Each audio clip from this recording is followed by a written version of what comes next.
Mesdames, Messieurs, amis des journaux, bonjour et bienvenue à ce rendez-vous de l'actualité. La dernière session budgétaire de la 7e législature a été ouverte ce jeudi 25 octobre 2018 à Porto Novo. Point Média renseigne sur cette actualité et découvre Mbedi dans un beau discours qui contraste avec la réalité. À en croire le confrère Maître Adrien Mbedi à l'entame de cette session prononcé un discours idéaliste qui rappelle que l'Assemblée nationale était le temple de la démocratie et que le dialogue était son vivifiant. Mais Point Média analyse les actes qui sont posés au quotidien par le régime en place, dont certains, par sa propre personne, révèlent un énorme fossé entre sa théorie et sa pratique, d'où la curiosité de l'auteur de l'article à chercher à comprendre comment quelqu'un qui édicte de tels préceptes peut-il agir de façon contraire. Et puisqu'on parle de la deuxième session ordinaire de l'année 2018 à l'Assemblée nationale, Diakpata murmure que celle ouverte hier présentait une atmosphère inquiétante. Mais le matinal soulève quant à lui que la loi de finances exercice 2019 est en examen.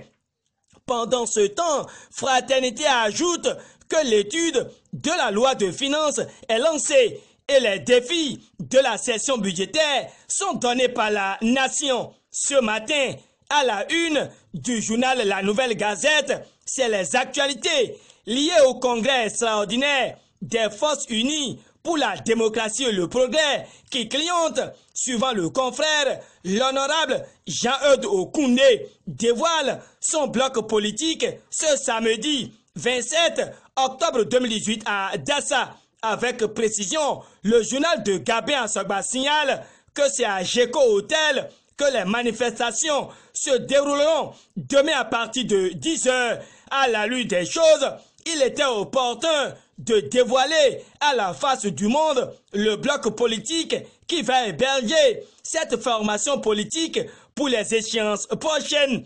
C'est avec cette optique que la Nouvelle Gazette répond que l'honorable Jean-Eudes Okoundé attend tous les membres du parti Force Unie pour la démocratie et le progrès afin de décider ensemble de la direction à prendre. D'un congrès à un autre, et Bénin intelligent nous conduit à Djougou où aura lieu également un grand meeting politique ce samedi. Malik Gomina descend dans l'arène politique, martèle le canard, qui révèle ensuite que le jeune leader sera en démonstration de force demain. Herman Dimitri Adankpo fera également l'entrée en politique demain, mais lui, il sera à Porto Novo. Restons sur le même journal pour parler de la fusion des Choco en vue des grands blocs. Aguerri, Bénin intelligent s'exclame et demande si le PRD de Maître Adrien Mbedi est prêt. Certainement, oui, selon le Béninois libéré, puisque Mbedi consulte sa base demain à Avrankou. Poursuivant avec le congrès extraordinaire des Choco à Avrankou, la fille du jour fait remarquer que le PRD officialise son adhésion au bloc des Républicains ce samedi, avec pour titre « Tractation pour les législatives de 2019 ». Diakpata donne les raisons de la tenue du congrès du PRD ce samedi à Avrankou. Préoccupé aussi par les législatives de 2019, le potentiel déclare que tout parti politique de la mouvance qui sort des deux blocs trahit la vision de Talon qui ne voudrait pas de troisième bloc. C'est pourquoi l'autre vision et le matin se donnent la main pour révéler à l'opinion que ces deux blocs qui sont en gestation pour assurer la majorité des députés à Talon. L'autre vision s'ajoute au potentiel et confirme que tout parti politique se mettant à l'écart paie l'onction du chef de l'État. Ainsi dit, Dabarou note un sommeil notoire du côté de l'opposition et demande à quand le réveil des équipes du camp adverse. Pendant que Dabarou s'interroge, le Béninois libéré rassure sur le lancement effectif du championnat de football qui aura lieu demain à Parakou. Le journal de Aboubakar Takou apprécie le duo Omeki Techakus qui n'a ménagé aucun effort pour joindre l'acte à la parole. Cette information est alliée également dans les colonnes du journal Le Matin qui certifie que la Fédération béninoise de football lance la saison 2018-2019 du championnat de la Ligue 1 demain à Parakou. C'est les Buffles et l'Aspac qui croiseront les crampons demain, selon le confrère de la matinée.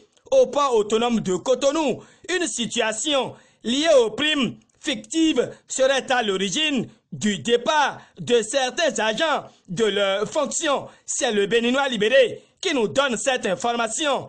Talon continue la traque inlassable contre les escrocs de la République. Écrit Notre Temps le label, le journal s'exprime en ces thèmes simplement parce que une grosse corruption a vu le jour à la direction des forêts galeries et à la TPE. Mais il est clair pour Diakpata que le colonel Fatoke et 8 de ses complices sont déjà épinglés pour cette maldonne. Talon est déterminé à marter la pègre, conclut le journal de Cyril Saizonou, qui cède sa place au progrès et pris des questions de l'éducation. Selon les écrits du confrère, il est à noter que l'élection des responsables des universités publiques est suspendue, alors que l'affût du jour appuie cette information de suspension des élections rectorales dans les universités publiques. Le matinal donne les raisons à l'origine de cette démarche de Talon. À la une du journal Nord-Sud Quotidien, une grosse opportunité est à saisir par les agents du port autonome de Cotonou. L'autre sujet dans ce point de presse béninoise est le revers dans l'affaire Javon au tribunal de première instance de Cotonou. Qui manipule les têtes s'interroge Matin Libre. Or, les présidents des cellules du parti Union sociale libérale qui sont dans le littoral dénoncent au sujet de la condamnation de Javon qu'il s'agit d'un déni de justice. Néanmoins, la dépêche précise que ces derniers rassurent les bases. D'ailleurs, le Nouvel Observateur a constaté une avalanche de soutien à Sébastien Germain Javon malgré les persécutions dont il fait l'objet. Fraternité revient et aborde l'audience solennelle de la rentrée judiciaire à la Cour suprême et demande quelle justice pour quel développement.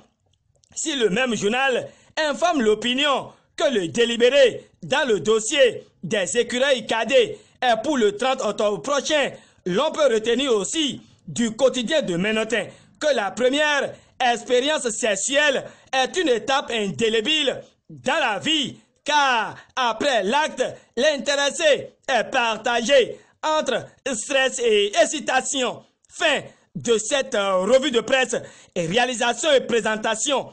Gutember Soou, excellente journée et très bon début de week-end à tous et à chacun.